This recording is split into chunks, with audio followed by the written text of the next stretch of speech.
Mahindra and Mahindra limited XUV 400 Pro range కారును మార్కెట్లోకి విడుదల చేసింది.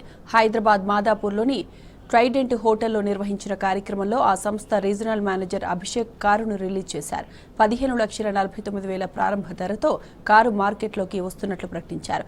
ఇది 3 కొత్త వేరియంట్లతో లభిస్తుందని తెలిపారు. అధునాతన ఫీచర్లు, సాంకేతికతతో పాటు మెరుగైన సౌకర్యాలు ఉండేలా డిజైన్ చేసినట్లు తెలిపారు.